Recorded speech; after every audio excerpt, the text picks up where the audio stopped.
नमस्कार साथियों। वर्तमान समय की सरकार इतना तानाशाही हो चुकी है कि अभी का नौजवान अपनी हक की मांग करती है तो उनकी कोई सुनवाई नहीं होती है। यदि वह शांतिपूर्वक प्रदर्शन करते हैं तो भारे पे गुंडा द्वारा लाकर उनकी कुटवाई की जाती है। जैसे आप नीचे वीडियो में देखते होंगे, आपका वीडियो लगा देंगे। प्रशासन पुलिस के साथ साथ भारे पे लाकर गुंडा द्वारा आम पब्लिक को पीटा गया। 20 जुलाई को दिल्ली में जंतर मंतर पर शांतिपूर्वक प्रदर्शन कर रहे थे आम पब्लिक। कम से कम सरकार को शांतिपूर्वक प्रदर्शन को स्थगित करने के लिए सही बच्चे से मिलना चाहिए, उनके मुद्दे को सुनकर उन्हें आश्वासन देना चाहिए, न कि तानाशाही की तरह करना चाहिए।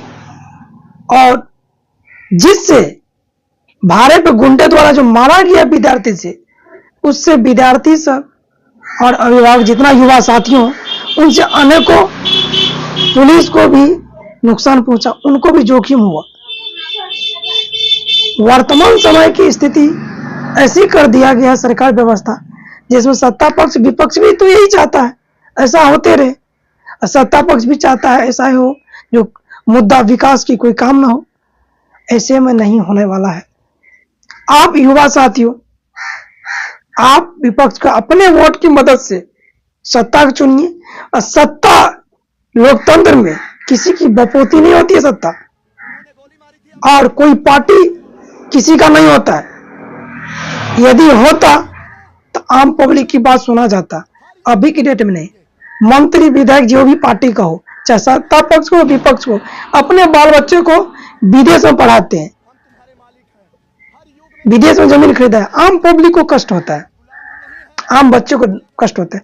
इसलिए पब्लिक को भी हमको समझना चाहिए, आपको भी समझना चाहिए। किसी पार्टी को लेकर हमें लड़ना नहीं चाहिए आपस में, किसी पार्टी के मुद्दे से नहीं।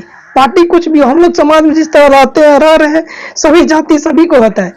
राजनीति का नियम है आपस में लड़ाना। पार्टी में जाति भेदभाव, ऊंच जाति नीच जाति, हिंदू मुसलमान एक लड़ाएगा, लेकिन नहीं, हमें उस पर ध्यान नहीं देना चाहिए, हमें विकास पर ध्यान देना चाहिए। जो सत्ता, जो पार्टी यदि विकास के काम करे चले, उनको वोट दे, समर्थन दे। 5 साल के बाद उम्मीद नहीं करे, जो बात कर रहा है, जो वादा कर रहा है, उस पर काम नहीं हो रहा तो उसको तुरंत हटाना चाहिए। क्योंकि लोकतंत्र का यही है, राजतंत्र नहीं है। किसी की बपोती नहीं है जो उसको बैठा देना है। और एक शिक्षित वर्ग, हम लोग कभी किसी पार्टी का विरोध नहीं करते हैं, जब मजबूरी है तो हम विरोध करते हैं। अभी सत्ता पक्ष में जो है उसे सवाल करेंगे, उसी पार्टी को हम हटाएंगे, हटाना चाहे का प्रयास करेंगे। आप लोगों से भी यही सहमत है। और देखिए, नहीं तो वही हाल होगा। अपने बच्चे, आज किसी का बारी है, कल आपका बच्चा पढ़ेगा, आपके बच्चे अपने हक के लिए लड़ाई लड़ेगा, तो आपको पता होगा, है ना। अभी दूसरे का कुछ हुआ है, दूसरे बच्चे को मार लगा है, कपार फूटा है, बहुत हद तक गया है। नहीं, कल आपके बच्चे का हाल होता। सोचिए, हमारा युवा पीढ़ी कि इस तरह हाल हो रहा है, क्या देश विकास की ओर जाएगा कि विनाश की ओर जाएगा? क्योंकि युवा ही ऐसा है जो देश को विकास की ओर ले जा सकता है, और अन्य शक्ति नहीं है। इसलिए युवा की बात को ध्यान देना चाहिए। युवा क्या कहना चाह रहा है हमारे समाज में, देश में, युवा और किसान, इसकी बात ज्यादा यदि सुना जाएगा तभी देश विकास की ओर जाएगा। क्योंकि हमारा देश कृषि प्रधान देश है।